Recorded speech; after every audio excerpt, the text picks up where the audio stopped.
CPR, lazy Sunday, yeah. A bike ride to the cinema. Oh, you are messing with my mind, yeah. Oh, you can turn back time, yeah. City lights sing my song, sticky rice on my tongue, movie stars on my walls, running to the phone hoping it's you who calls. Oh, you are messing with my mind, yeah. Oh, you can turn back time, yeah. Cotton candy clouds matching laces feeling fly. All my teenage doubts fade away when you smile. Cotton candy clouds matching laces feeling fly. All my teenage doubts fade away when you smile at me. Oh, you are messing with my mind, yeah.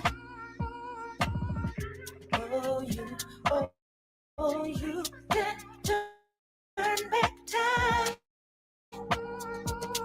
yeah.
Hello there. Welcome back into OWCS, the mid-season championships here at Esports World Cup. Great to have you back with us again here. We're 2 matches down, 2 more coming your way here on the Overwatch 2B stream. My name's Adam Savage. Great to have you back here. We have Wolf and Unter on the desk. Wolf, loved your interview there as well with Courts. That was awesome. I mean, great to see a team that are clearly relishing their time here and a 3-0 victory as well. You know, I had, it was my first time really like meeting Courts and seeing him in person, but I had this vibe of like, it's a big land for him, right? It's a big event for him. Now you could see it. You look up his stats, you look at where he's come from. And this is a really important moment for him, right? He's playing for his home crowd as well. You have that kind of pop-off performance. And I just had this read of, like, I can feel this guy is really feeling that energy, that vibe. And I'm glad to see that that was actually accurate. Like, it means so much to him. Those are the kind of stories that don't happen every tournament. You don't get player stories like that each and every time. Sometimes these players are so established, you already know who they are. You already know what their goals are. But for someone like Courts, it's just such a cool, awesome storyline we had already today. Yeah, it was a great story from him. I mean, that's one of the great things about this competition in general. They're hearing the stories of our players, their kind of like the backgrounds, their teams, and learning more about them as well. And for you folks at home, hopefully you're enjoying this as much as we are too here. But we do have 2 matchups coming through now, 2 eliminations done. Unter, the first one's looking very juicy, really. We can see the players warming up behind us right now. We've got a case of a bit of heart versus heart right now for GK versus Team CC. I've talked so much about how Kuffer, he's the personality hire of the team, you know. He's always getting up and shouting at the opposition. I saw Super Rich down on the stage doing the exact same to his opposition versus ZK just before. So there is going to be a scrap here, and there's a battle of wills that we're about to witness. It's going to be a lot of fun. I'm looking forward to it. I think it's going to be... I mean, Wolf, we're going to have a look at the teams now, actually, and GK coming through first and foremost. Mentioning Kuffer there, but there were 5 of them there, and they've all been excellent thus far, but now it's really on the line. They have to make sure they win this one through. Yeah, I mean, I was fortunate enough to talk to Kuffer yesterday. I got to interview him. He's a very confident player. You know, you mentioned already, Unter, that he's kind of a bit of a hype man. He's definitely in terms of getting deep into his opponent's mindsets. Well, we saw some pretty unique stuff from this team yesterday in their very close loss. We saw them play the Lifeweaver. They pulled out the Hanzo. This team, I think, has really strong fundamentals, but also will throw a curveball every now and then. Exactly. I mean, they've got these Lifeweaver compositions where we might see Rack Attack pull it out on a Gibraltar, but it turns out GK are actually good at playing the Lifeweaver, would you believe? We've got Ultraviolet, who pulls out the Baptiste and is just constantly carrying the game, flank after flank, game-winning moments time and time again. This is a roster that when they are firing on all cylinders, they are borderline unstoppable.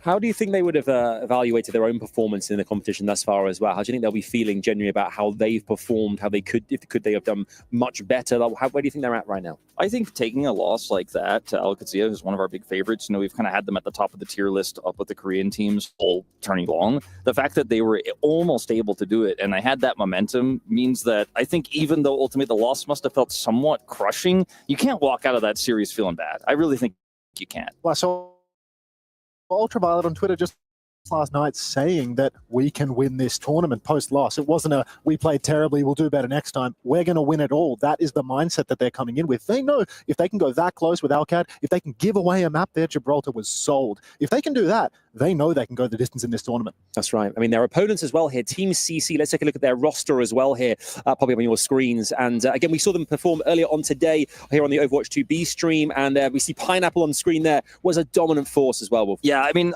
obviously, you know, we have a little bit of a fun situation. Unter was telling me about this earlier. We have a little bit of a swap in for Super Rich coming into this team, even though he's part of the org. But I think Pineapple still stole the show. Like, we had Super Rich doing the 3-0, you know, and really hyping things up. Maybe he and Kuffa might have a little battle in terms of the hype when we come into this series, but Pineapple looked amazing on both the Surgeon and the Tracer, and I think he's going to be the main character if this team's going to win. What I think is probably an upset for Team CC. I think the thing about Pineapple is that he's always caught in the shadow of Shy. Pineapple is a very underrated hitscan player, but Shy always has this reputation as the greatest hitscan to ever come out of China, and as a result, I think that people sleep on Pineapple a little bit, but every time I watch a Team CC match, it's always Pineapple putting on a show. Indeed. Let's take a look at the SNB match of the day as well here for you folks at home and see what has been suggested as the key matchup. And there it is, Sign Esports versus Twisted Minds, the vengeance story here, potentially for Twisted Minds to come back. It's a great game. It's a key match of the day. It's a great one. Yeah. I mean, obviously we have to focus on the match we're about to have, but just a reminder that after this, we have such a sick one coming up. Courts ready for vengeance as well. We talked to him a little bit earlier on with the performance he had already today. Plus, Sign should be feeling pretty confident since they were able to win yesterday. It should be the best match of the day. I very much think coming off the back of that match, it's really going to be a case of consign, keep firing on all cylinders, show that performance that they had yesterday, show that these North American DPS players have what it takes to compete internationally. And then comparatively, it's a case of, can we actually see the players on Twisted Minds adapt to what they saw?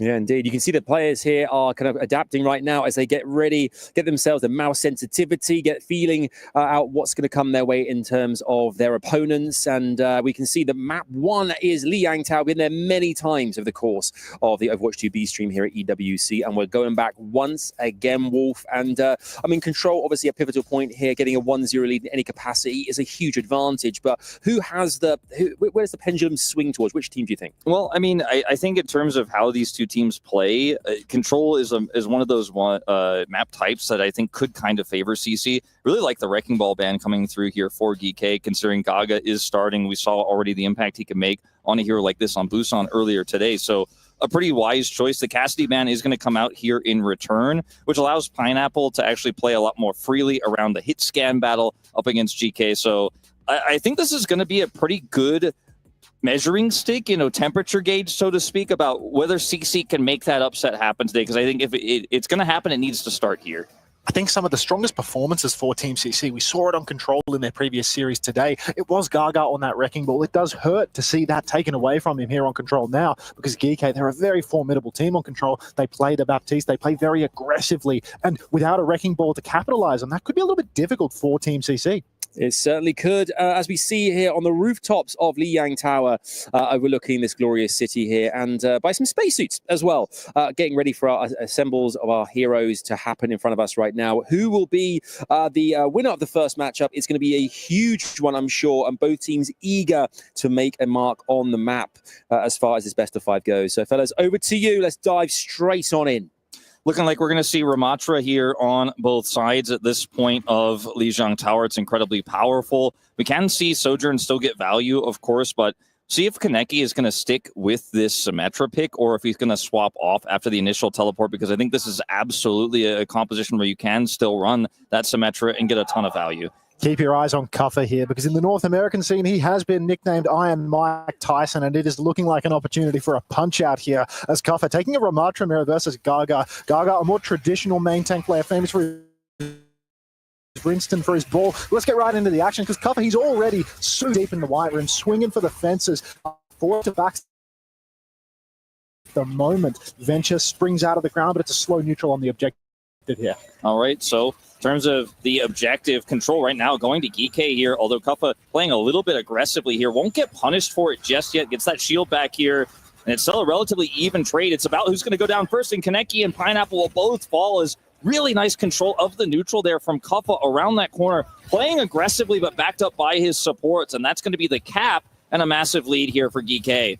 Already you can see Team CC struggling to deal with the pressure that GK applies. First fight, CC are boxed into a corner. As the fight breaks down, CC, they try to break out, and they're just picked off from the sides, Wolf. Lethal hands that side angle there to just slow down the approach here, as Team CC are going to have to split their DPS and try to push through here with Gaga, but with these mirror comps without the ults, it's so hard to approach the point. Once Faraway has a rush, they can make it happen, but right now they're just taking so much damage on the approach. Ultraviolet pops the rush, and straight away, Gaga, he's just made the victim. Pushed into the back, his team cannot carry through because Faraway does not yet have that Kitsune rush to match. Exactly. So BK Esports just choking him out. And without that rush, the approach is impossible, and even with it, you're going to have to fight off the point and try to steamroll through the choke, and that gives GK the opportunity to sound barrier, disengage, and move back. Kuffa, with the sound barrier at the ready, will also then have the ability to use Annihilation to buy time. Fast engagement right now, but Admiral, he's ready with the beat. He's popped it. Kuffa's got his hands up in the corner. He is booped, but not off the map. Super Rich not able to close that one out. Kuffa pops the Annihilation now. Tectonic Shock from Maymone in the back as well. And Team CC, they're falling by the wayside. Oh, Kuffa playing that so well, and the supports trust him. They know he can get in the corner, put that block up. They trade sound barriers, and because he has the block, because he has the Annihilation, he can live long enough there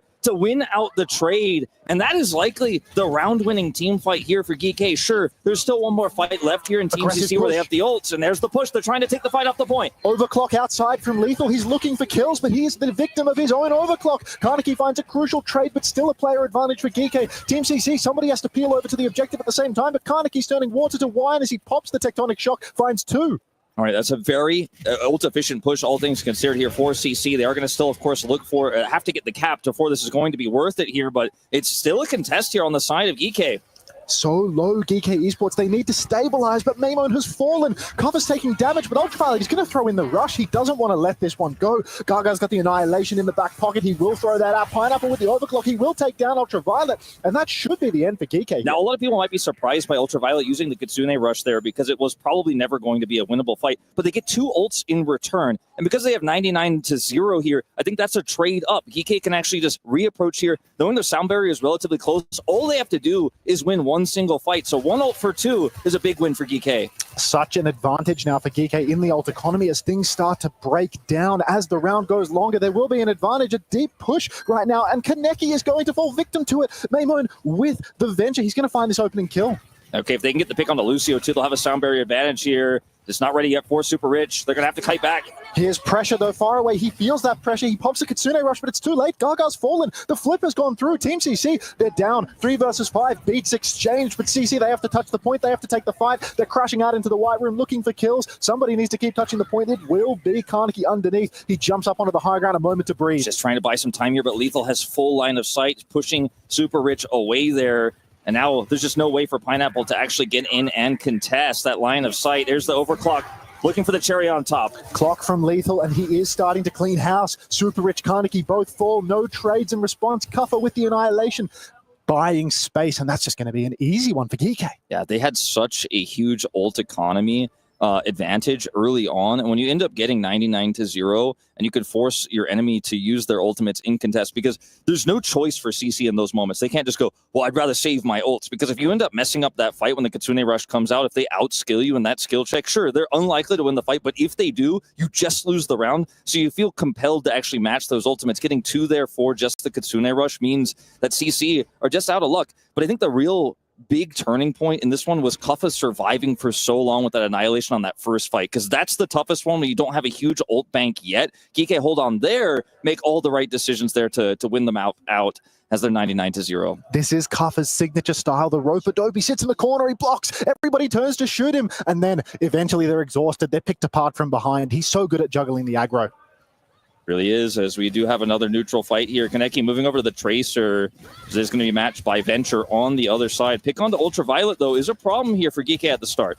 Already Ultraviolet going down. Kuffa soon to follow. GK, you could see they really aggressed early on, pushed super deep, but found no value. Yeah, Pineapple, one of those Sojourn players at this tournament that if you give him a head to shoot at, if you give him a railgun angle, he will absolutely take your head off. And unfortunately for Ultraviolet, he was the victim of that, and then things just start to fall apart as you can't match the healing output. The problem, too, is that when the first pick actually is onto the Kiriko, you have a huge ult economy issue in terms of the supports as well. You can see far away doubling him, and he dies first again. Ultraviolet 2 in a row now. Pineapple putting on a clinic, finding Ultraviolet's head time after time, and Team CC, they're starting to press the advantage a little bit, get some spawn shots in. Really, GK, they've got no room to breathe. Ultraviolet's starting to feel the pressure, going to swap over to Batiste here, something a little bit safer.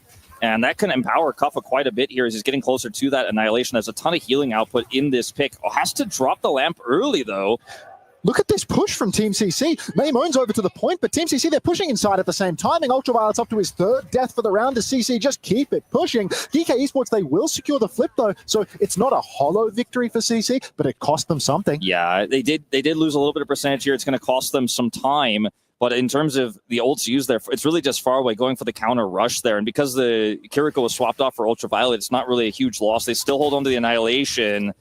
Kaneki here going to grab this Mega and look to continue to threaten the back line. Kaneki's looking for a pulse bomb angle, but everyone from Team CC's actually just completely been given the slip. You can see now, Geeko, they flipped over to the point. The overclock comes out. Kuffa, he catches a kill onto Pineapple. Lethal with far away. And Team CC, it has completely fallen through their fingers. Yeah, a little bit of an aggressive push there from Team CC. They want to take the fight off the point. It's a greedy option where they can actually take it super ult efficiently, but Lethal spots it out, gets on that high ground, has perfect line of sight there. I don't think Team CC expected that angle, and they get punished super hard. But still a lot of ults in their war chest here, and still up 25%. There is a huge bank available for Team CC. You can see they're trying to retake high ground. Pineapple gets a big, juicy angle up on top from that, but will he get it done? He pulls the clock, but the snare is perfect from Kuffa. He knows what's coming, so he blocks out Pineapple's angle. Pulse from Kaneki goes wide, catches nothing. You can see Admiral just playing off to the side. Beat drop available. Yeah, beat drop available here. Whoever uses this Lucio ult second is definitely going to get the advantage. This Ultraviolet's already down. He can't keep getting away with it. Ultraviolet's dead again. Beats exchange now as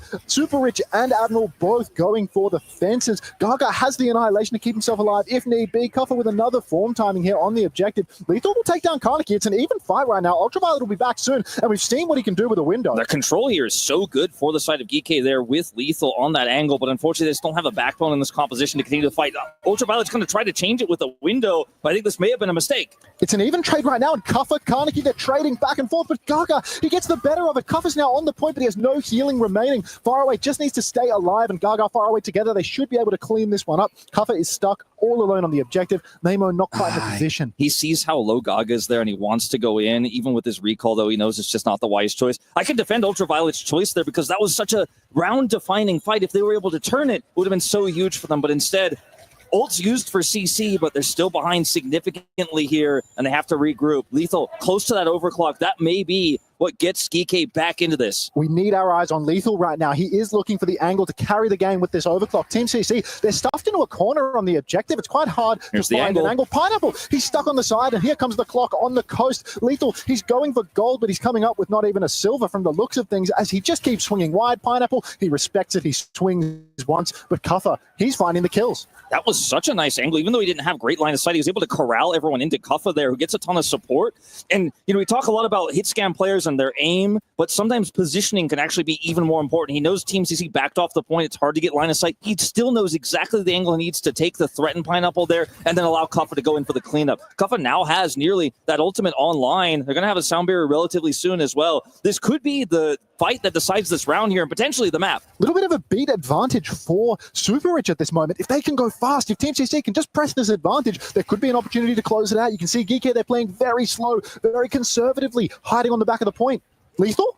Lethal looking for an angle here to get out. Is going to be pushed away, but this means the point. Very difficult to control here for Geeky as Lethal's going to have to rejoin. Barrier up. Big push comes out from Super Rich. Admiral is 95%. He doesn't have it yet. But Team CC, even if they've pushed to the backline, Ultraviolet once again in a spotted ball. The beat comes out from Admiral. Doesn't actually catch Ultraviolet, but somehow, some way, he's escaped a five-man beat push. And Geeky, they're crashing out on this push. Okay, this push for Pineapple. He's so low, but he still gets the railgun shot here with the overclock. He's going to save this potentially for Team CC. Pineapple, so what a close. play! Oh, so close, but not enough. Oh, a near miracle save, but ultimately Geeky will still win the fight and take the 2-0. But I gotta say, Hunter, Kuffa is out of control on this Ramatra pick. Obviously, he's kind of pocketed a little bit. His supports are helping out a ton. But when Lethal's always finding these angles, and he's able to find these off angles that CC don't expect, he doesn't really need resources. So you can put everything into Kuffa, and he gets so much out of it. The beauty of Kuffa's style isn't that he wants to be constantly pocketed. What he does best is he just draws the attention of the enemy team, and he takes advantage of Ramatra's damage mitigation. He knows that he can waste lots of time from the enemy, draw lots of attention without drawing resources from his team. This is what enables Ultraviolet to flank, to carry the game with his window. It creates space for Lethal to get these excellent angles over on the side. I think one of the biggest things CC are probably thinking about right now in terms of game plan moving forward is potentially Ultraviolet getting caught, some of the greedy positioning he's taken here, because that seemed to be really the only weak point here and the only liability that we saw for Geeky for the majority of that second round in particular. Maybe that's an angle they can try to find. Exactly right. They've put so much time into taking down Ultraviolet, but we'll have to see whether or not they can actually adjust. Fellas, I may get a new tattoo saying Lethal's found a corner. I think you were saying Lethal's found an angle. Lethal's found an angle. That was the one. Lethal's found an angle. Incredible scenes there, I think, from this DK, moment, like this angle. Exactly. That was one of those crazy ones that CC didn't expect. The other one he took on the left side as well. He just knows where Pineapple is, the angles he needs to take to where he can both get damage done, but also force repositioning out of CC. It was, I mean, I think with you mentioned the ult economy as well, how they micromanaged that so perfectly. Was that a huge factor here as well, that they could actually do this and make sure that they didn't let anyone else get near them, courtesy of Team CC? Ultimately, this is one of the big differences between these teams. I sing the praises of players like Pineapple because they have fantastic aim, they have good positioning, but in order to be a truly top-tier team and a top-tier player, you need to have an understanding of the bigger picture. You saw Pineapple, he pulls out the overclock, he nearly clutches the game, but it's understanding when not to use the ult, when to run away from the fight, because if you have good positioning, you have good aim, you always see the opportunity for you as an individual to carry, but only truly top-tier teams and top-tier players can see the big picture, understand when it's okay to take a loss. We always saw a clutch there at the end as well. Is that going to be something that you think Team CC are going to rely on, having to have those clutch moments against GK as well? You don't want to have to rely on those clutch moments as a thing. And I think that's kind of what Hunter is getting at here, is the fact that they were down on ults and the better teamwork was there playing around Kuffa in those final moments, despite the picks that did come through there for Pineapple. You don't want to have to be reliant on your hit scan player popping off, because those are kind of I don't want to say 1 in a million, but like that's a 10%, 20% type of fight. That's not going to happen each and every time. You might get that 1 out of 5 times, but if you're relying on him popping off in those types of moments, it's not going to look great. Playing through him, though, and setting up for him so he can have those types of moments, I think that's what CC could look for. Certainly. Consistency is very much the name of the game. Everyone at the Esports World Cup, everybody that can get their foot in the door here can have a star performance and carry, but it's consistency. It's understanding when to push, when to pull, that will actually get you over the line. That's what makes a championship caliber roster. It's not just about the fact that these players have the best aim, the best positioning. It's the whole package, and team play is something that is very slept on. Yeah, consistency certainly is key here. As we look ahead to map 2, we'll take a short break here on the Overwatch 2 B stream here at EWC. So do not go anywhere. Come back here in a few minutes' time as we'll see how this one concludes in the next chapter of GK versus Team CC. Don't go anywhere.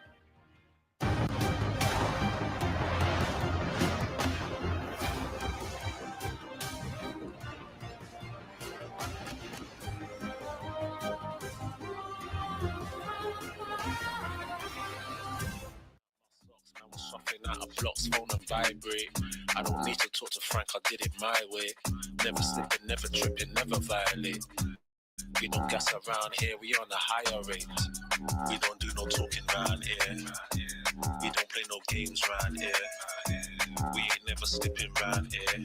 This another level, this one over here is very rare. We don't do no talking round here. We don't play no games round here. We ain't never slipping round here. This another level, this one over here is very rare.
Reach your impossible. Lenovo Legion.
Hello, hello. Welcome back into OWCS Mid-Season Championships here at the Esports World Cup in Riyadh, Saudi Arabia, where we are currently in the middle of our third match of the day, our first of three. It's a best of five, of course, here. And we've had a sub, actually, during the break here. And it looks like Billadang's coming for Gaga, if I'm mistaken here. A tank for Team CC. How does that affect proceedings here, Wolf? What do you think is how that's going to impact the squad? Well, we did see this earlier today, and it seems like Billadang is going to be kind of the more off-tank focused player. Gaga plays, the Ramatra really well, but also plays Wrecking Ball. Wrecking Ball was banned in game one. So you might feel like, well, it should be Gaga now, right? Because Wrecking Ball's available for the rest of the series. But I think in terms of the maps that we have left, Billadang makes a lot of sense.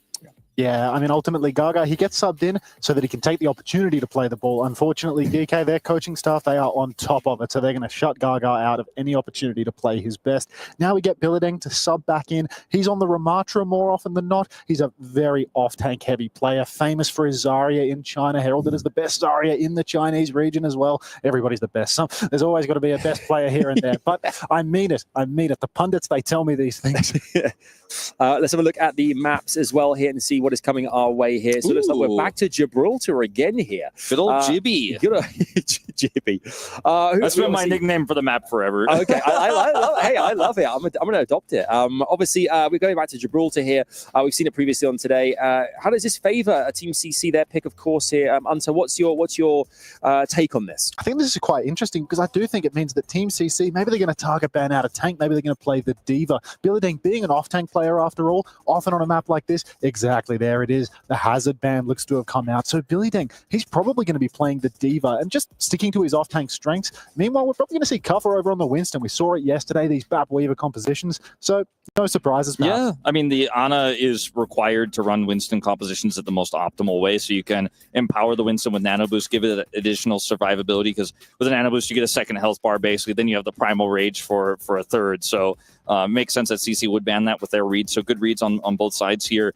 I do think this is a map that empowers Pineapple because he's been the best performing player for CC in this series thus far. And you have long sight lines here. So if you want to play the Sojourn, if you're able to find those types of angles, if you can just say, look, our teamwork is not as good as GK's right now. Let's try to actually focus on getting those picks, have maybe a Quartz-like performance. This is a map for it.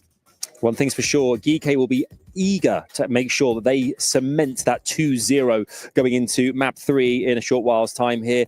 They're assembling their heroes. Team CC desperate to get back into this. Of course, everyone is eliminated if they do not progress to the next round in the competition at this point, so it is imperative. For now, though, we head to Gibraltar, or to Jibby, and we jump straight into the action. Here we go. Already, here we go. We do have a situation where I'm starting to question CC's judgment on taking us to this map. I understand that Billadang, very confident on the Diva, very confident on these off-tanks, but GK, they get to play one of their cheese comps here. They get to play the Bap Weaver with the Hanzo. We heard that this threw people off yesterday. We know that this is something nobody really has practiced against, so it's a bold choice from Team CC. I think it's quite good into Diva, though. There's a lot of burst damage in that Hanzo, and when you are able to focus down the Diva, it becomes so much more difficult to kind of high ground, low ground. If Kaneki is going to stick with this Symmetra, obviously you have a little bit more mobility with that. As Pineapple, unlikely to find a pick here, will back off, swap to Tracer. Pineapple will do the same and swap over to the Freya that's available this time on Gibraltar. Another thing that Team CC have done here, which is starting to raise question marks for me, Pineapple making the move over to the Freya, great character, but a little bit countered by the Bap Weaver. If you get double bolted by the Freya, that's 2 consecutive bolts. Weaver can grip that right off you. Quite the counter. And you can see here, Billydang just vying for space. You can see that even when the Diva jumps onto the Hanzo, you can't really secure those kills. Diva doesn't quite do that much damage, and Hanzo just kind of backs up and then pushes you back away. Pineapple here will be able to escape Kuffa, but the bubble is placed well, so it's really difficult for him to actually trade back the damage. So nicely done there from Kuffa to Spade. You can cover his hold for as long as he can, but now Pineapple pushing up with the Mercy Pocket, getting very aggressive, and Kuffa's taking lots of damage. Admiral's going to be forced to use the grip, but look, Maimon will be taking down Karnaki to open up the fight. Yeah. This is a very, very strong position here for GK because they can the distance at which Kuffa can close the gap on and then also escape with, plus the fact that Admiral can pull him to safety means he can constantly threaten, and it makes it a little bit tougher for Kaneki. It makes it very difficult for Pineapple to maintain line of sight and actually get that pressure done. I think Freya is very strong into Winston, especially a Winston that doesn't have an Ana, but when you can't actually hit him because he's so mobile, it becomes that much harder to actually lock Kuffa down. He's built so much of his ult already, and that Tree of Life actually ready for the contest of A here for GK. Feels so good that they built it up this quickly. Nice aggression from Ultraviolet right now. He drops right into the Lion's Den, face to face with Billydang because he knows he has the pocket to enable it. Kuffa now contesting the high ground. Kitsune Rush will come out from far away, but the kite is so good for GK. They've almost completely disengaged this. Lethal does get caught though. Now Pineapple here doing a ton of damage.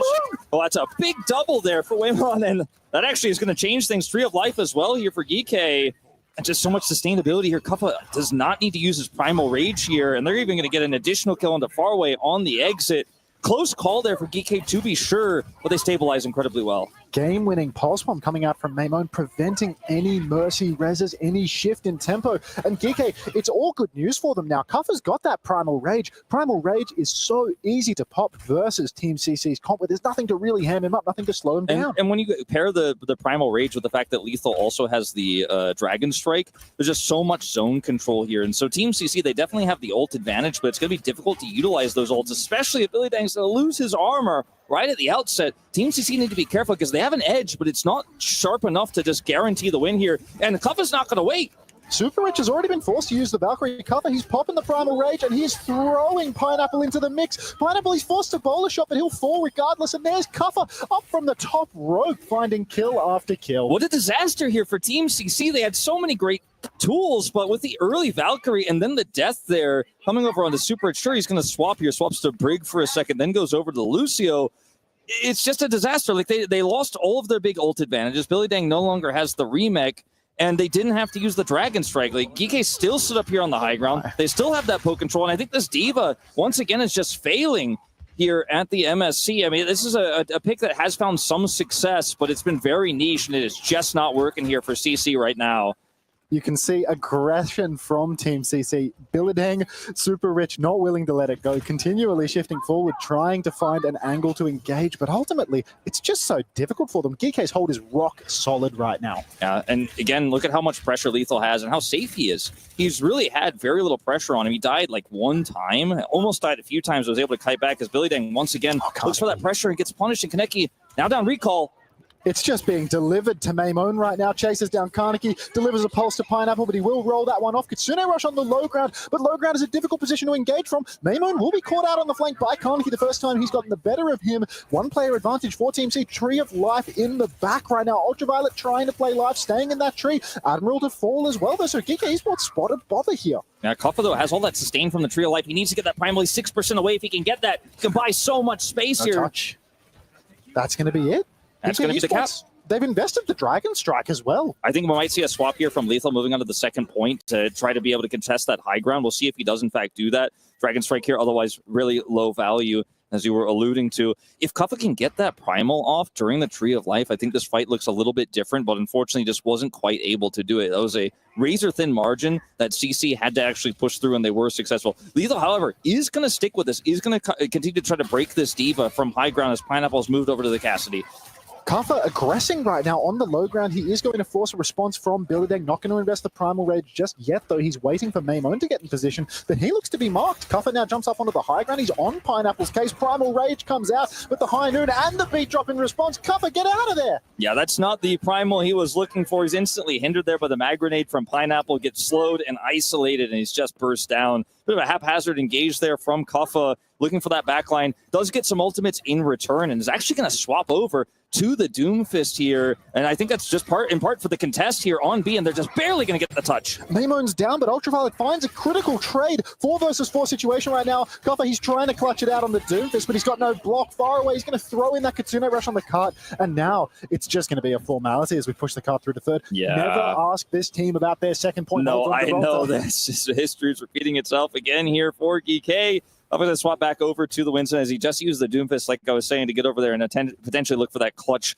contest where they trade elims and then trade up there. Ultraviolet is going to have his Kitsune Rush for an aggressive push here, but so much distance here. Remember, Team CC were almost held on A, and now they just keep the momentum rolling. This is a full stylistic pivot from GK Esports. They're on the Lucio Kiri Sojin now. They want to flip in, go with Kuffer rather than play behind and pull him back. But already Kuffer's in a spot of bother. He drops down, bubble forced, back jump. All the space for Team CC, and they're pushing Cartwolf. They certainly are. And I mean, Billy Dang having the remake here is going to be so incredibly powerful. So once again, they're just going to turn on the Kuffa, but it's an aggressive dive. Ultraviolet, he gets a kill. He throws in the Kitsune Rush, and they roll over Team CC. It looks like GK are in a tight spot, and they deliver. Yeah, they're flanking, they're setting up. It's the amount of power you have with that Kitsune Rush. Even though the turn was there from CC, they try to focus Kuffa down. There's just too much damage. There's too much speed, and the follow-up from Lethal at range is insanely powerful. And now Lethal's going to be able to maintain sight lines here of the approach of CC. That's the toughest part when you don't have that advantage. You win that one fight with the rush. Now feels holdable. Now it feels like you're going to be able to maintain those sight lines forever, especially when you're outranging Pineapple on this Sojourn, but he goes super low. Bit of an unforced error from Kuffer. He got a bit too aggressive, and he will be forced out by Billeting. Team CC, they're pressing this advantage right now, pushing all the way to spawn. Beat from Admiral is forced out. Counter beat from Super Rich. Perfect timing to keep that High Noon alive. And Pineapple, he's caught Admiral. Yeah, that was a really, really close call there, but he is able to get it off, but Admiral still dies, and Kuffa does hold on to that Primal Rage here. We're going to see the rush. Exchanged right now is Kuffer once again forced to back jump immediately. Overclock from Lethal in main. He's swinging, looking for that angle. Check your tattoos, ladies and gentlemen. He's going left, right, but there's nothing in his sights right now. He's delivered nothing. A pulse one goes wide from Carnegie. Building, he has popped the bomb, but Kuffer falls on the cart. There's no staying power for GK Esports, and they need to keep touching. Yeah, really low value there on that overclock, and I think that is going to be the finish here for Team CC with just under 30 seconds on the clock.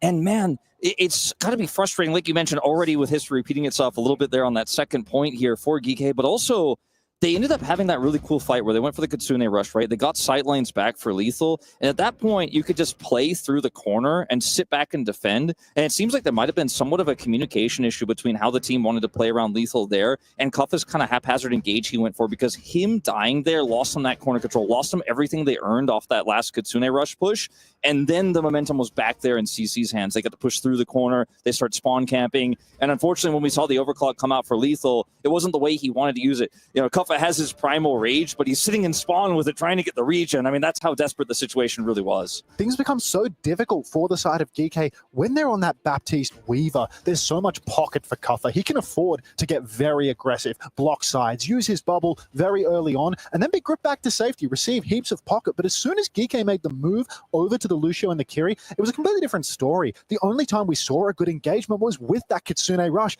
Outside of those turns, it was just constantly Billadang marking out Kuffa, forcing him back, and no good engagements. What's really interesting here is we're going to actually see the Brigitte to come out. I know this is a big favorite of Super Rich's, and he has a ton of experience on this hero, and yet it's very relatively unplayed, I would say, at this point in this meta. Like, it's not actually considered to be top tier, but it is going to be pretty decent into Winston. If you can stun the Winston, you can focus him down, especially with the Freya composition they're running here on the defense. It certainly can work out. Just feels extremely high risk because it's low healing output here, and they also don't have the Lucio for speed. Lethal's going to stick the Widowmaker this time around. I like this judgment in the face of the Brigitte, and Carnegie has already gone down. A very quick first blood for the side of GK Esports. Team CC, they need to be concerned with car control now, with no Tracer to touch. Yeah, this is actually really rough because when you have the Widowmaker into Brigitte, it means the Brigitte has to watch who you're looking for long range, so Pineapple has to be babysat, which really messes up how this composition really wants to work to deal with this Winston composition here for GK. So I agree with you, as we're going to see a wraparound here for Kaneki, but so much already gained here for GK. Kuffa going in so deep.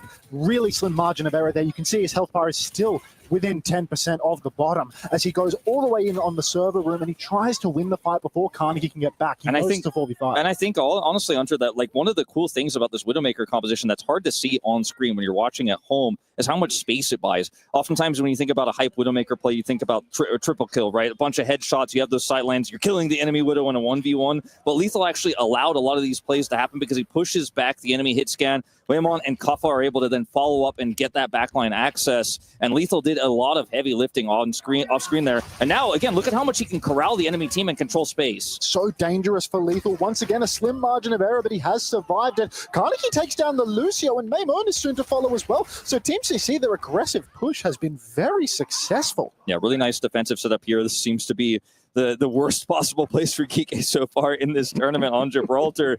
The eat there as well on Waymon's ult coming out from Billy Deng does change the tide of that battle, as we do see a rush available for both teams, so it's going to be good for repositioning, but it's harder here for Geekay to actually get access. They're trying to actually utilize the cart to pull CC back, but CC are just not really taking the bait. They're going to keep controlling this high ground.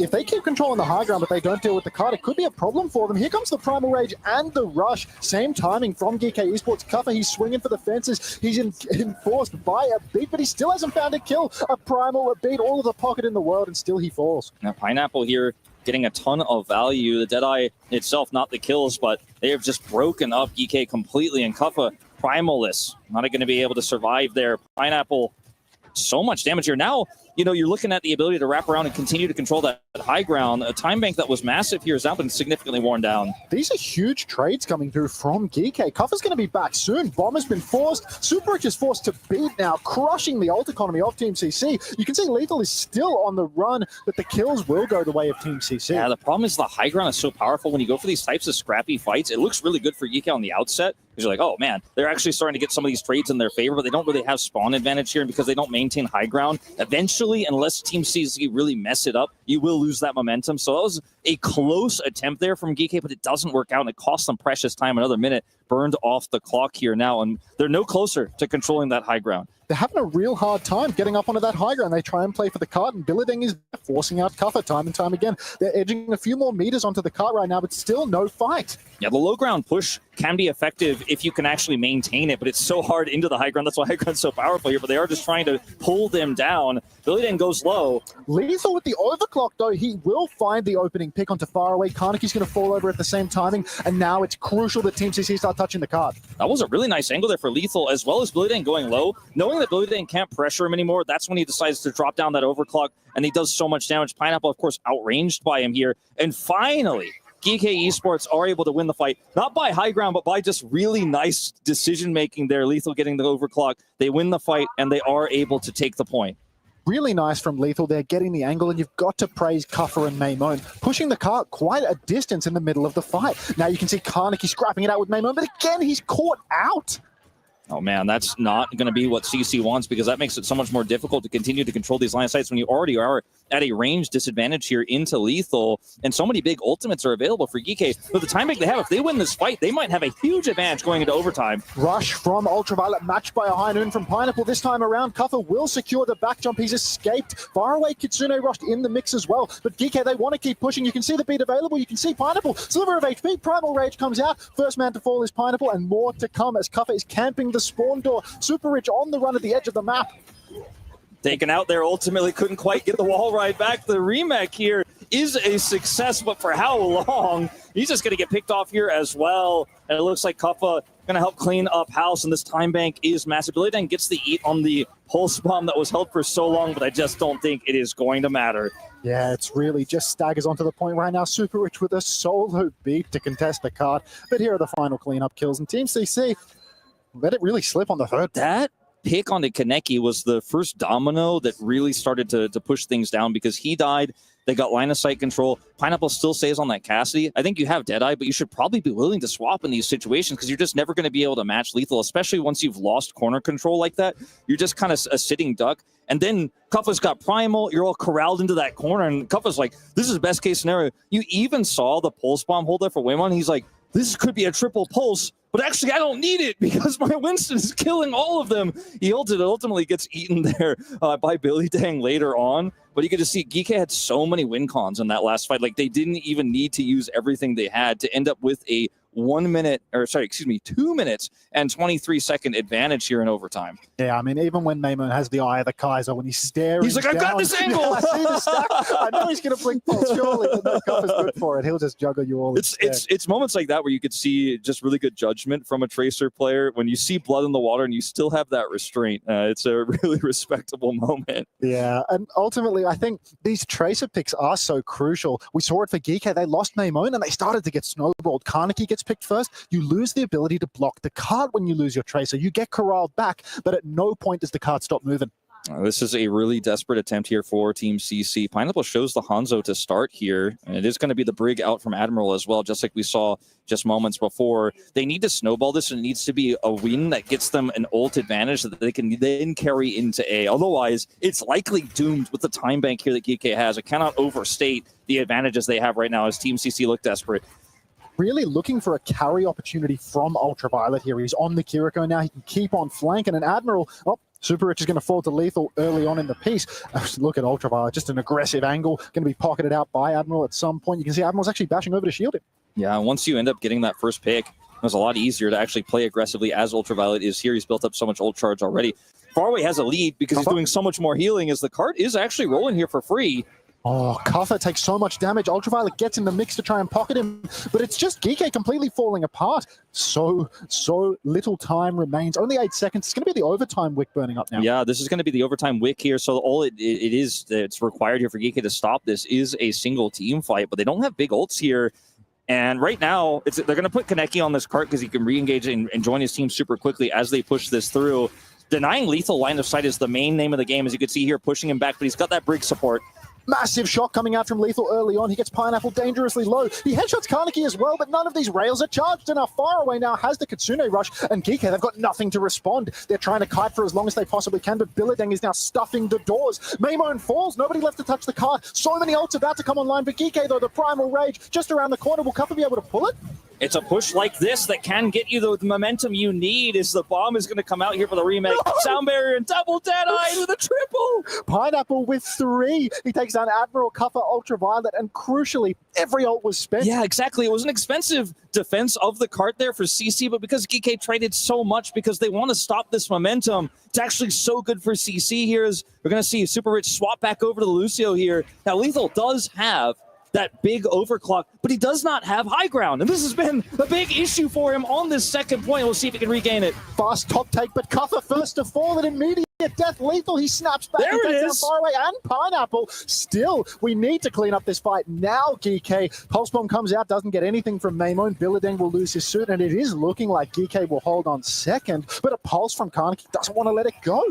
He's trying his best here, but it's ultimately looking like it's not going to be enough. Still, a respectable push considering the 120, or it's actually just the 1 minute time bank that they did have there ultimately in overtime. Since they were sub 1 minute, they were able to push it up to 1 minute there. But I got to say, Hunter, the momentum they got there was really scary. I think that was definitely the kind of defense where you come into it. I'm not saying they kind of got lazy and they were like, oh, this should be a shoe-in, but you feel like you have so much momentum, all the wind is in your sails, and you're like, okay, we have the better time bank for sure. And then suddenly that A goes over and you lose the fight and you lose high ground. You start to wonder, like, is this going to be an overtime push to finish the map? That gets into your head a little bit as a pro when you're in those types of moments, but they focus up. Lethal has that big overclock and they bring it back. Frankly, it feels like ever since the BAP Weaver comp was abandoned for GK, Cuff has been having a real hard time. So many different situations where Billadeng is just shifting right up to him, marking him out, forcing Ultraviolet's hand. GK Esports now, they're going to continue adopting this Kiriko Brigitte composition that CC showed for a brief moment, but I don't know whether it really has legs. There's so many different types of compositions you can run when you're in this attacking position where your distance you need is relatively low compared to, you know, the time bank that you have, where you can just look for an ult economy. We've even seen teams go like Moira in this situation, try to go for that fast coalescence and ride that momentum, but it looks like GK are just going to keep it standard. Lethal is starting the Bastion here for funsies, but I think we will imagine he will be going right over to the Sojourner, perhaps a Widowmaker for just a moment there, as he's expecting Pineapple to continue to be on that Cassie, which is accurate. And I don't know if this Bastion has legs here, to be honest with you, Hunter, as he is going to look for something. He's got the teleporter. The overtime perks. The Bastion with the long TP and the mines. Lethal's going to instantly take down Super Rich. He's got pole position here up on the high ground. His next form timing will once again rain hell down upon Team CC. I hadn't really considered the fact that if you can utilize the teleporter to get that insane sight lane and use the mines, they're pulling out the strat here. It actually is quite effective to break that high ground. He can just swap back over the Sojourn now, and that's exactly what he's going to do. And now they have this in car wash here where Lethal can get up onto that high ground and start picking away. Down goes Kaneki. There it is. Straight away, Lethal. He swaps to the Sojourn. He comes top. He finds the kill. 1 versus 1. GK Esports, now they need to box Team CC in the corner. They need to keep pushing the cart, close out these kills. You can see Billadang's flanking right now, though. Lethal has to be so careful. Well, they can't really get out of that flanking position because Pineapple is just shoved away here. And yeah, you can Matrix a little bit, but Pineapple, they read him, and he gets pushed back. Pineapple's in so much trouble, but at the same time, Billadang, he's torn between a rock and a hard place. He wants to contest the hit scan. He needs to touch the card. Kaneki once again goes down. Far away is going to pop the Kitsune Rush towards the objective. But GK Esports, they're in a very solid position as Pineapple. He's just pushing for Maimon. He will find the trade. Now, this is going to be the first denial here of GK. It looks like as Pineapple does finally show back up here and is taking names. Kuffa not able to have that primal. Probably wouldn't use it in that moment. This is final moments, but if he had it just moments before, could have maybe created some disruption. The scary thing is, yeah, GK do have Sound Barrier. They do have the Kitsune Rush to approach, but defensively here, Sound Barrier plus this Cassidy is so much DPS and output that even Kuffa's primal isn't necessarily going to have long-term success. So, you know, we could be looking at a 1-1 here if Team CC can time that ultimate correctly and Pineapple can hit the shots. This is an incredibly close fight. Kuffa's already had to use the Primal Rage. He's jumped up onto the high ground. Here's that signature high noon counter that we see so many times. Kuffa, he will eat that shot on the chin as well. This time he will not go down. Admiral has the beat. Beat pushes on for GK now. They're pushing for a target. Lethal has a huge angle up on the high ground. Team CC, they need to keep peeking into him no matter what. Overclock comes out. Super Rich in so much trouble. Kuffa jumps. Lethal whiffs a crucial shot, but he will finish the kill, and that should be the first point. That was a very close call there for GK, but I think the timing of Kuffa's ult, the follow-up Sound Barrier, the fact that they could hold it that long, it was a huge boon for GK. And once they pushed the card up to the point, and then there was that angle there for Lethal, it's hard for Team CC to peek him with, again, this Cassidy that's outranged by the Sojourn. You know, Pineapple can beat him if he's actually in shot before the damage fall off, but it's so challenging in that moment when you're peeking him and he can just one-shot you. GK, they've opted to play on the cart rather than take position on high ground. Now they're stuck underneath. They've got no ultimates left to play with. Kuffa taking a beating from Billadang. Admiral goes down off rip, and Team CC, they're right back in control.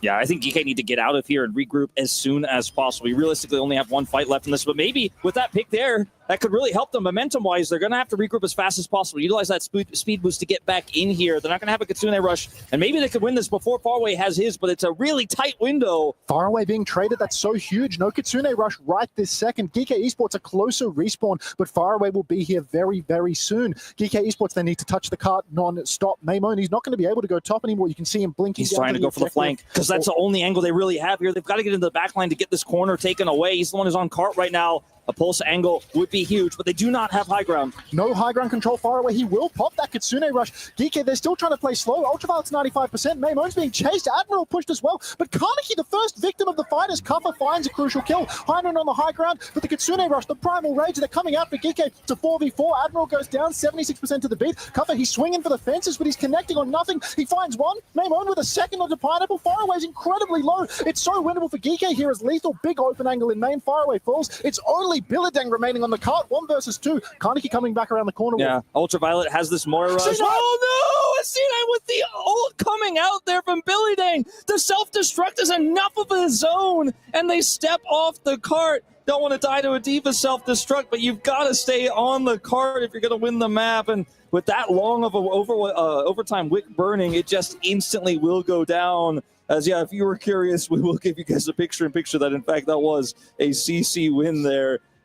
It was very close, and I was ready to sing the praises of that clutch team fight on the side of CC because it looked down and out for them. It looked doomed. Waymon's pulse bomb was amazing, and it ends up taking out Pineapple. He takes 2, buys enough time. Kuffa, excuse me, not Custa. It's been a while since we've seen this guy on stage. But anyway, Kuffa pushing back there with the Primal, doing such an incredible job at splitting up the fight.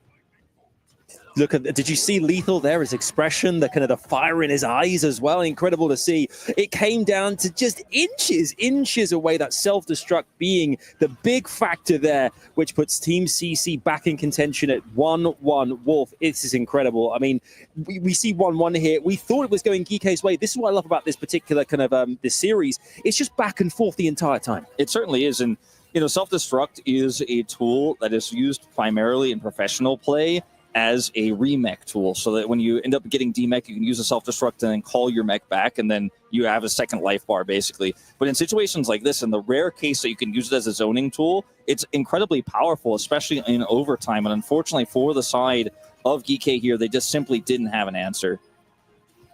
It seems like, I mean, ultimately GK have got such experience as well as Team CC. However, in those situations there, they had the advantage as well with about 3 minutes on the clock versus the 1 minute which Team CC were playing with there. But Team CC just managed to make them use their time up a lot faster. They kind of really put them up against it. And here we have a situation where we have ourselves a GK surprising loss on this map. I think they probably thought they're going to take over here. What do you think this does to GK in terms of their determination, in terms of them pushing forward now? Do you think this will affect them and their confidence, or do you think this is a reason to get back in? I think when you consider that this has kind of been a bit of a weak point for this team so far this tournament, this map in particular has been an issue, and the fact that they still were able to play it incredibly close. They had the better time bank. They honestly had an amazing showing. Like, they had the advantages and the tools necessary to actually win this map. These players are professionals. All these players have a ton of experience. I think this isn't going to get into their head too much. I think they're going to probably kind of laugh it off and say, man, we almost did it. We couldn't do it yesterday. We should have done it today. But I think moving forward, you're glad that you don't have to play Gibraltar for the rest of this series. Did we expect this in any way? Did we expect the CC map to come out right now? Because I do feel as if this is a wild shot. I thought that here, yesterday, GK, they sold on Gibraltar. Now they're selling again on Gibraltar versus a seemingly much weaker opponent. Yeah, I do agree with you that it seemed like, especially with the tools they had and the compositional advantage, because for me, I look at this as Sojourn versus Cassidy in those long sight lines. You're never going to be able to win that as Pineapple. You're never going to make the same impact. Sure, it's great into Winston because you have insane damage output. Cuff is running the Winston, constantly getting up in his face, and you can actually, mag and then do a ton of damage there. So that's one of the strengths of the pick. But it just felt like they were always going to be trading down. And the fact that Miracle Push came out with no time bank, and they got stalled out super hard, then clutched and then basically got C9'd by the self-destruct there. It's just a cacophony of weird circumstances. Again, I don't think this is going to get into their heads too much, though. I think this is a good map for GK because of the fact that they can play that cheesy comp, play the Bap Weaver, pull out the Hanzo. But this time around, they abandoned it so quickly. They almost full held. They got capped in overtime on first point defense, and then they never touched the comp again. A very bizarre pivot. I'm looking here at GK because ultimately we expected potentially a 2-0 win there. Any heroes underutilized? Any particular ults that weren't utilized enough there, which cost them? Obviously I know Team CC, brilliant work from them, but alone has GK done something that they should have done better or improved upon? I think there were certainly some moments where some decisions were made that didn't necessarily have to make it. It's not in terms of ult economy or anything like that, but one of the things I think about is when Kuffa went in, when they had sight lane control on the defensive C. If he doesn't go in there and they actually hold those sight lines, maybe they get the defense, so there's no completion there for CC. If they just finish the map as they did on their attack, then they just win the map outright. Some small adjustments like that could be made. I think given their struggles at getting high ground, the way they used the cart to pull CC down was actually really smart. It's somewhat unorthodox, and it was a little bit clunky at times and not time efficient, but they played their own game, and I think it was really just about those final moments that really was the map decider to me. I feel as if we need to be singing the praises of Bilideng, though. I mean, I thought that he was very much somebody that was more comfortable on the Ramatra, the Zarya, these ground-based tanks. But you put him in on the Diva, he's going up against the Winston of Kuffa, and he is dominating. Enough about Gibraltar, though, because we're moving over to Midtown next, Wolf. Yeah, Midtown. Really excited to see how this one is going to go. I imagine Bilideng will stay in here. We'll see potentially if Symmetra gets banned, because for me, I've always considered, especially on point A, Symmetra to be incredibly strong here. But again, neither of these teams have utilized it as much as some of the teams we've seen in the tournament. So you can run Ramatra with that on attack, try to outposition your opponent with the Symmetra and just kind of burst them down.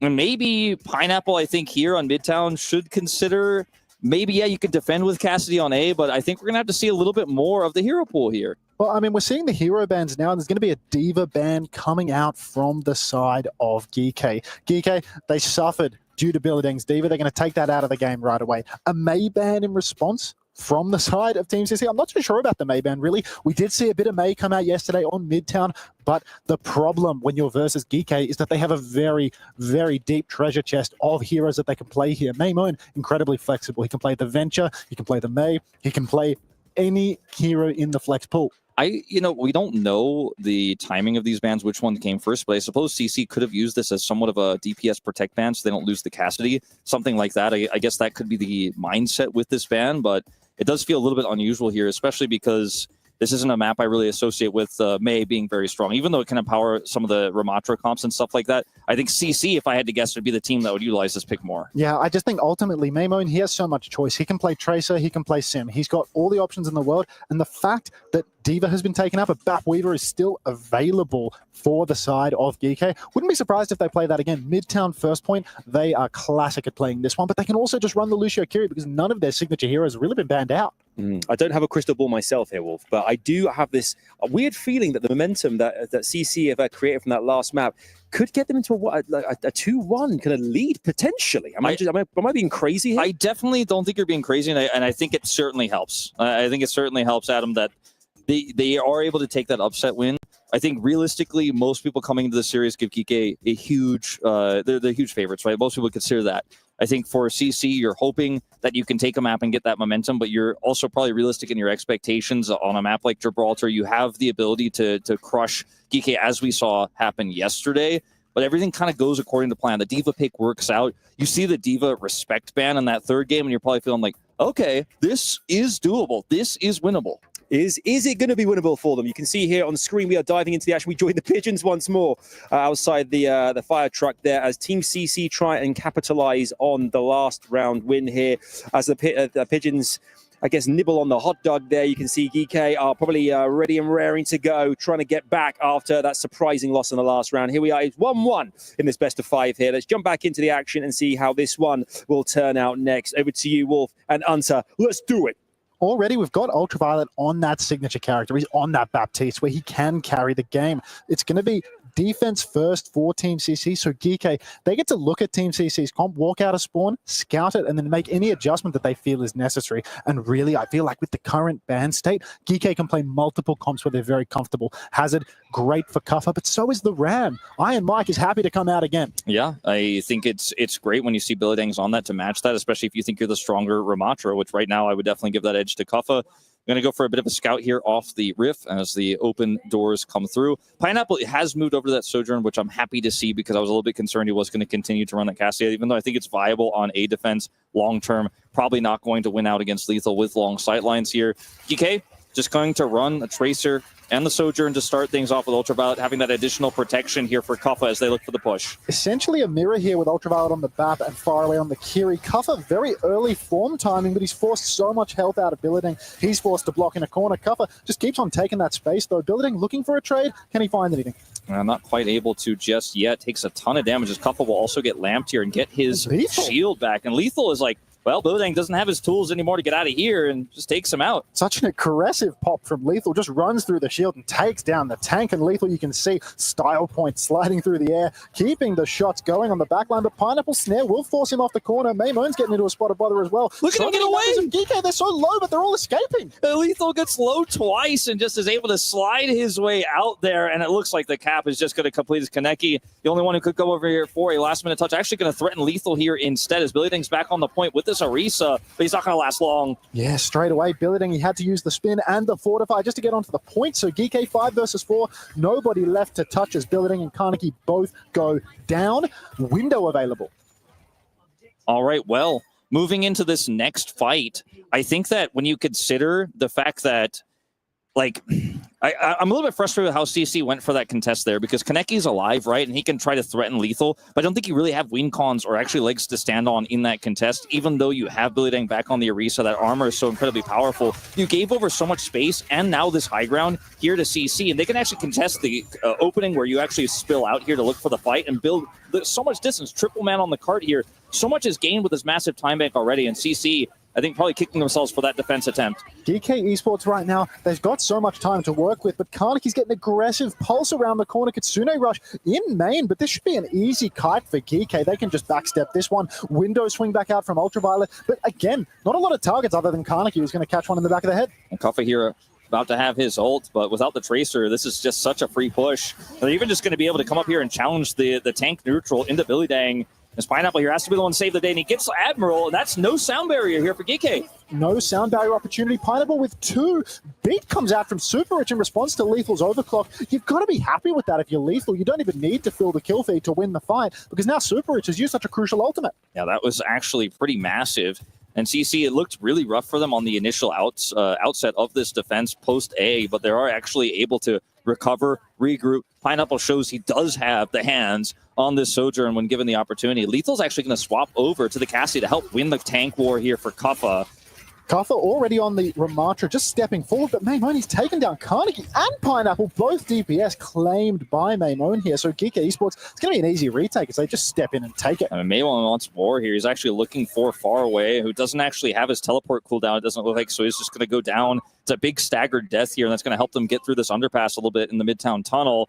And ult-wise here, you don't have great tools here to deny GK through what is one of the more challenging parts of the push to be in this tunnel. You don't have the sound barrier. If you can get a Terra Surge drop down, it could be massive, as Billy Dang is going to try to wrap around on that high ground.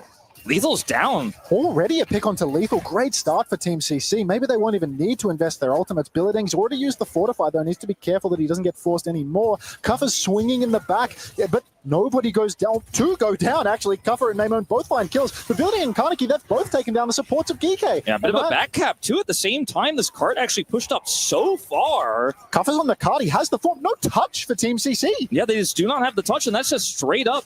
I mean, it's not the most traditional back cap, but during that chaos of the fight, they were pushing it there. And with the Nemesis form, and Kuffa's just like, oh, man, I'm hanging on this, and thank you very much for the free time bank. Team CC missing an opportunity there.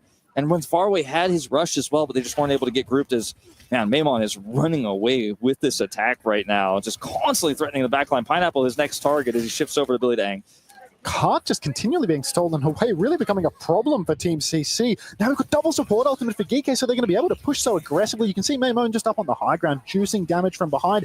Beat almost available for Super Rich. He needs to get it off, but he's under so much pressure. Window from Ultraviolet, Far Away the first to fall. And Pineapple, he's on the run. Now, Pineapple here just completely zoned away right now with Far Away down. Again, that's no Kitsune Rush. You have so many tools. You have so many ultimates, but if you can't creep up to use them, it doesn't matter. If Pipe goes down here, this would be a huge disaster for CC, but he commits the ult. They are going to look for the contest. Beats a traded. Lethal's in a spot of bother. He's spun into the corner. He goes down. So now Team CC, crucial trades that massively favor the defenders. Trade back onto Pineapple, but Kuffa goes down, and that's going to be GK's push. Done. They have spawn advantage, and I think that's the reason why Pineapple is willing to take the trigger there, or pull the trigger. But if that fails, I mean, this time make is massive for GK, so it was an extremely risky choice, but they had the confidence, they had the support ultimates to come out as soon as they were able to respawn, and it pays off in dividends. Now, they actually get back control of this entryway here, as now GK is a little bit more on the back foot. Kaneki's got this pulse bomb to try and find yet another backline trade. Ultraviolet can counter that out with the lamp. Otherwise, GK Esports, they're going to swing. They're going to get a nice sightline, and Lethal's going to go for a high noon. You can see already he's taking this high ground position. He's uncontested here as well right now, as Kaneki is looking for that backline access, but just ends up dueling the Tracer, so he's not in the right spot to defend, and Faraway's down. He solo kills Far Away from the high ground. On low ground, Billy Dang used the Terra Surge, but all he caught was Ultraviolet's lamp. Now you can see Maimon swinging from behind. He takes down Billy Dang. He's on the case of Super Rich as well, and this is a disaster scene here for Team CC. Massive pulse. Massive pulse here on the Lethal. That's going to really put the slow down this push quite significantly with the spawn advantage here for CC. They need that damage, and Cassidy can't rejoin quickly. He's not going to go for a swap. Actually, I take it back. He is going to Soldier 76 run back, which I think is the right call. He needs to get here as soon as possible because they need this time bank to be as big as possible themselves. Now we can see, I mean, GK, like there's a window available for them. Left top, Kuffa pushes in with the Annihilation at the same timing. There's pressure on the payload, there's pressure in your backline. Ultraviolet, he throws the lamp from downtown. They need to displace Billy Dang from the cart, but he's run out of resources. And that means that it's just going to be curtains for Team CC. Yeah, that's going to be a pretty big time bank again here for Team GK as they end up with a near 130. Not quite as big as it was on Gibraltar, but still, considering Midtown and considering the game state, frankly, I think it's a very respectable one, the one that they should be pretty happy with there. And Maimon, really just his Tracer play opened so many opportunities up for them, so many doors. And Faraway ended up being such a big liability, constantly getting picked. He had 2 different opportunities to look for the Kitsune rush to regain entrance control, and he died twice. Maimon just constantly hounding him down, and that's a big problem here. Still, we saw already on the previous map, they had a big time bank, and they still weren't able to actually utilize that advantage. This time they have the time bank first, so we could see something even bigger here for the side of CC, albeit rare on Midtown to have a time bank bigger than this in professional play. But GK, I think feeling pretty good. I would say the momentum is theirs. It feels as if GK, you can see their comfort on these compositions. When they go to a Gibraltar, they're playing cheesy comps, Bap Weaver. They're trying to find solutions because their fundamentals may not necessarily be there. They struggle. But here, Lucio, Bap, Ramatra, a meta comp, you can see they're comfortable. You can see they win by the book. Speaking of by the book, we're not going to see Lethal do that here on this defense, it looks like, because he's going for the Ashe defense. We've turned the book out.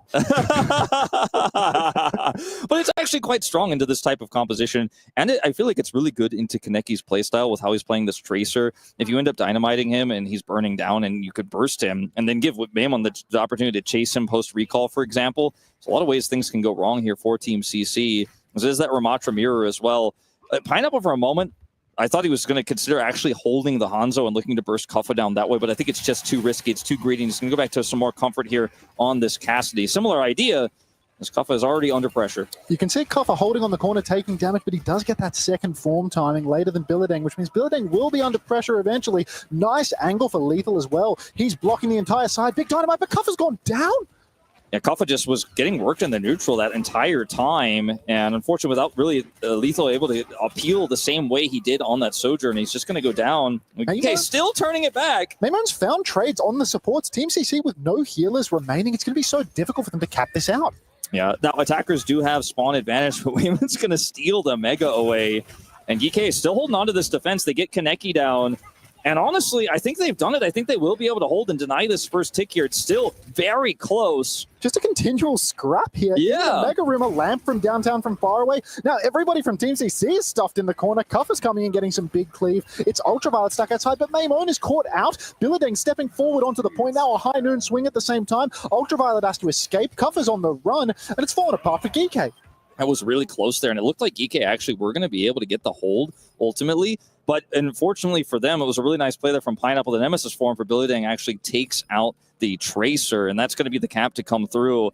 And, you know, when you are the attacking team in this situation, all you have to do is run from spawn right to here. But every single trade you get in those scrappy, like 2-for-2, 3-for-3 trades means that for GK, you have to run so much further back to get that defense. Pineapple, again on this Cassidy, getting some serious value. Pineapple on the low ground, he can do a lot. High ground swing from Ultraviolet, though. He's going to pop the window, and Lethal will deliver through it. So that is going to be a nice hold now for GK. Pulse Bomb, just a clean house from Maimon. Yeah, a bit of a, fail, I'd say, on the Ashe defense. Like, he got decent dynamite there, but they just weren't able to follow up on it, and it was Kuffa who ended up being punished by the fact that he wasn't running it. But now he's back on the Sojourn. This has been his bread and butter into this matchup, into Pineapple on the hit scan matchup, and it's working a treat here as, once again, Kaneki's trying to find backline access. We've been tracking him, but he hasn't found a ton of success with these pulses. This time, though, it's a different story. Huge pulse from Kaneki, takes down Lethal. Admiral's gone down to Billadeng, same timing with the Ramatra push. And Team CC, two-player advantage. GK, very unlikely to clutch this one out as we close out the fight here on the payload. More push for Team CC. Yeah, and Kuffa's down before he can use his Annihilation here, and this means Team CC, not only are they going to get the cart to push further here, they're actually going to be able to get this high ground over the Midtown Tunnel, and this is where you want to be as Pineapple. It's so much tougher if you have to battle back for high ground control into a Sojourn on top of this tunnel. He gets it for free off of that last play, and they have Sound Barrier to match if Admiral wants to use it to engage here. So ult economy feeling really good considering the position of CC on this tunnel. You can see right now, GK, they're just jockeying for this high ground. They want to take it, but they cannot force themselves into an awkward position. Kuffa's actually just going to play from underneath, sit in the car wash block for as long as he possibly can. Yeah, and you could see, I mean, we had to focus on the sound barriers, but I think right now for Team CC, you're happy to use it second in the fight as Billadeng gets pushed down. Annihilation first for Kuffa. Big advantage for CC, and they still have free line of sight here for Pineapple in this tunnel, and no one's pressuring him right now. Oh, it's a perfect situation for Team CC. Faraway catches Maimon. Overclock comes out from Lethal. He needs a trade, but the beat is good from Super Rich. High noon swing on the high ground. He's boxed everyone back. Lamp comes out. Counter beat from Admiral, but it's Super Rich to fall. Well, there was no one pushing the cart in that moment, so that's a small victory there for GK as they actually trade some back here, so it could have been much, much worse. Now they're going to stabilize, actually, so Team CC will have a lot of edges there. The Pineapple Deadeye seemed like it was going to be insanely high value, but it's just Ultraviolet who sits there with a lamp, and they spend so much time trying to take him out that they actually lose all of their momentum. GK do have the spawn advantage, come back there and take recontrol, but a scary moment nonetheless. Really nice stuff from Ultraviolet. He knows how to play his life to perfection. You give him a long sight line, and he will survive the fight. He will carry the game in the long stretches. Kuffer's been under so much pressure right now, forced to the objective, forced to use his ult. It's a real tight spot for him to be in, and you can see right now, Maimon just on the side looking for a pulse angle. Yeah, Billy Dang does have that Ramatra ult advantage, as you mentioned. He is going to pop it here. Actually, does not. Window already from Ultraviolet will take down far away. That is a crucial pick for them as Maimon can just take down Bilidang. No source of healing remains. Yeah, I thought in that moment Bilidang's just going to pop the ultimate there and try to sustain through the fight, but he actually decides with the backline already calling, okay, we're dead. We're not going to be able to win this. He just holds it and backs away. But getting back to contest here is actually going to be quite tricky for Team CC now. So, he has the ult still, but using it, that's another story. He's now got a duel here with Kuffa up in the front lines, and Kuffa's been able to build a whole extra ultimate here in the interim to now be able to match in that neutral fight. An aggressive hold from Geeke. The Annihilation comes out. Kuffa, massive punches, but he's being shot from behind. Bilidang pops his own Annihilation, and Kuffa forced to just block his way out of dodge. High Noon from Pineapple, he's probably going to catch the block with that too. Kuffa just continually blocking. He catches the pulse, he catches the High Noon, but Ultraviolet catches a bullet. Yeah, I mean, he absorbed so many cooldowns there, but had to back away, so control went back to CC. They now have the high ground in their favor here, and Pineapple is happy to play through it, and Team CC now finally, after a long, long battle, is going to be able to get control of this corner. Kuffa here, already having to use his barrier. Kuffa ready to push top. He pops the form, he pops the snare, lethal high, or in the back, he is going to pop that, and it is just going to be brutal. Oh, beat drop comes out from Admiral now, and it only catches Ultraviolet, so Kuffa, he went deep, but he was not saved by it. Pineapple cleans house. Yeah, I mean, he had to use his barrier, didn't have his block up at that point, and also Pineapple actually had the window for his fan, the hammer, so Kuffa just got burst down in that moment, and that was the breaking point as they're able to spill through and win that fight. I think it was a risky angle Kuffa was trying to take, and Faraway and Pineapple just instantly punish him, and that's the cap here. Still, though, guaranteed at this point, Geeke, worst case scenario, will have the better time bank. This is the story of Geeke's series. Aggression from Kuffa. They live or die on it. He goes deep, he carries the game, or, we suffer a famine. Ultraviolet, he's got that window. Is he going to flank, or is he just going to play it by the book? Take it nice and slow. I mean, Kuffa here going up so far, gets punished a little bit, but survives. Once again, such a good job from Geeke Esports. They bait in Team CC, and then they pop that window, they take them down, and this is crucial to plant the flag right now, to hold on this corner. Yeah, I thought for sure that the Kuffa was going to get punished once again there. I mean, I was even saying it at that moment, but he actually is able to pull back there, absorb that damage. They get the kill onto Kaneki. Then long-term, the fight is Geeke's. So already 20... the lead as Pineapple dies, you can basically say it's a minute, the lead they now have with the staggered death on this Cassidy. And with one more team fight win, they basically lock up this map in a 2-1 lead after what has been such a close map of Midtown. The swap comes through actually for Kaneki over to the Symmetra. He's taking an angle on the side, doesn't want to be spawn camped. Geeke, they're just going to back up. They're going to play for a better position where they're less susceptible to the Symmetra. Kaneki shouldn't have perks yet, so he can't do the long TP. High ground TP right now, and Admiral's going to be caught out by it, though. High Noon as well to follow up from Pineapple. He's just waiting this one out, but Lethal's going to trade him. 4 versus 4.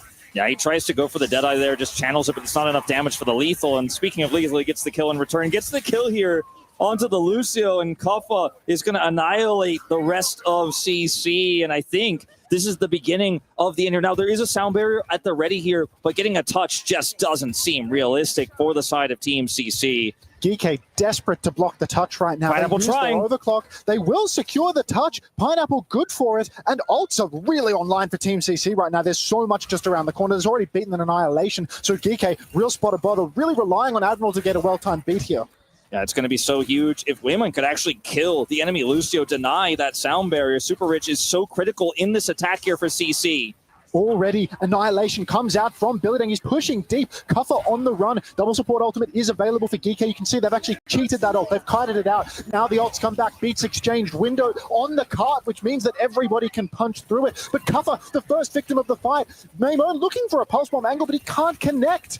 He's not able to get that kill there. Finally takes out Ultra Rich, and that might be the backbreaker here as he gets a double. And this overtime looks like it is going to fall by the wayside here. Just Pillardang versus the world on the cart now. Blocking, punching, goes down. Team CC, a very respectable showing here on Midtown, but GK, they're in their element now. They certainly are. Definitely, like you said, I think one of the wisest things that's been said across this stream is just the way that GK tried to approach on Gibraltar both maps, where they're trying to kind of break the meta, play something they think no one expects, even though CC saw it yesterday and probably did expect it today. That versus just playing standard meta on Midtown, playing to their strengths and just outclassing CC was what got them the win here in the end, albeit it was a very close map. And I really like how they played those final moments, because if you end up getting the sound barrier advantage as Super Rich there, then you can actually just bowl them over. Yeah, you have spawn advantage in those moments, but you didn't have the ult advantage. So you had to play clean with it. And Kuffa gets so much value in those moments. And Maimon on this map, both on attack and defense, was so critical. I think so many of these fights that looked lost for the side of GK, he was able to save. So many fights that looked like they weren't going to be winnable because they didn't have the ult advantage. He kind of cheated it by getting a pick right before the fight went off. Exactly right.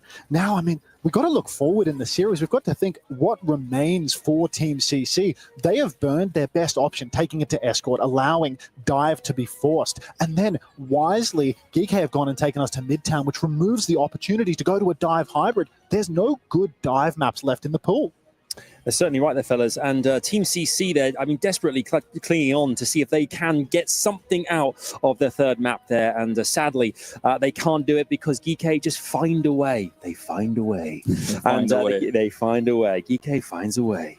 And they certainly have here as we look ahead at the highlights here before we go into that kind of fourth map here. Now, I mean, Team CC, they do have momentum still. I feel like they put up a really good fight here, a very strong fight. I think more so than I think many of us maybe expected. Absolutely. In going into this next one, Wolf, I mean, this fourth map here, dare I say, there is still a massive possibility here that they could take this to a fifth map if they can find a way to utilize Pineapple as they have been doing and kind of their hero dynamics as well that we talked about. So there's two map types left, right? We have Flashpoint and we have Push. And when you think about the difference in map picks, I think for both of these map types, obviously a smaller map pool, I would say oftentimes you think it doesn't really matter what the map is going to be. If I'm CC, I really don't want to play on Coliseum, and I don't want to play on Push in general, but I'd probably pick against Coliseum, just deny that, so that on either Flashpoint you can play a similar style, and maybe you can get that to work. I think in Push, the problem is that you're just getting outclassed by Lethal. If they get high ground control, I think this is where Pineapple has really, really struggled,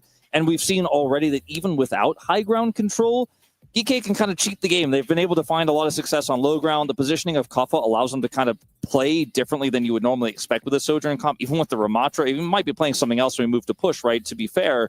But I'm feeling like you probably don't want them to be able to pick Coliseum in Game 5, because if you win on Flashpoint, they're going to be able to pick it against you in Game 5. I think taking it to Esperanza is not a bad shout at all. There is a huge high ground that defines the checkpoint fight. Many of the fights on the map take place with a huge high ground disparity. And if you're going to play Kuffa's hero pool, if you're going to play the Ramatra, it's very weak on Esperanza. So that's probably the best shot that Team CC have. Yeah, I think that's where they should take us. I think with the map pool that's left as small as it is, it feels pretty obvious. Maybe Team CC have a different read, but on this desk, I think that's the way I'd go. Well, the lads have set things up perfectly there as we look ahead to that fourth map. Before that, though, we will take a short break here. Do not go anywhere. You do not want to miss this as GK and Team CC go head-to-head very, very soon. Stay where you are. We're back here with loads more Overwatch 2 here at EWC in just a bit.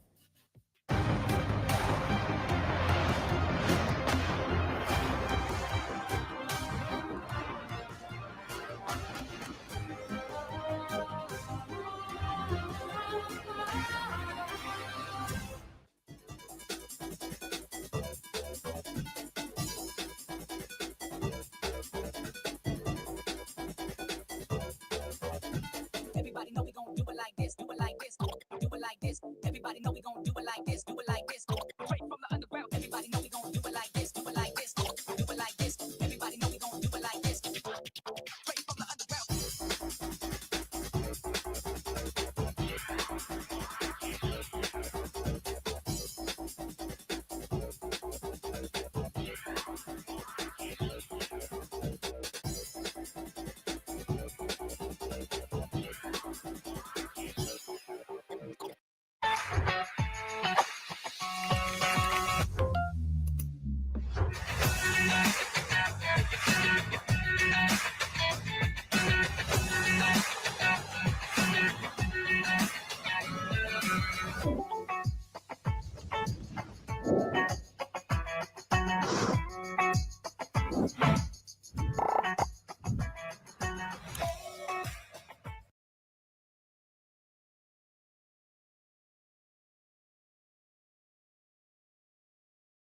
I've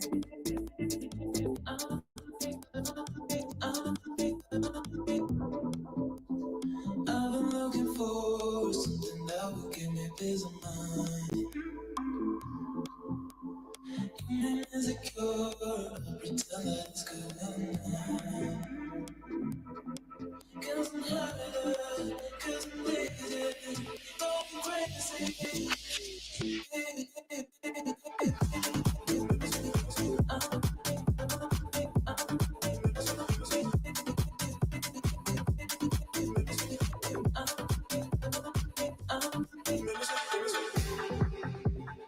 I've been looking for something that will give me peace of mind. Keep me insecure, pretend that it's going on.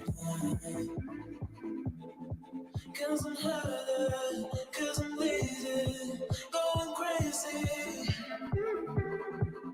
Because I'm a girl, you need to help me when I'm sad. You want to help me, but I have to care, baby, I'm enough.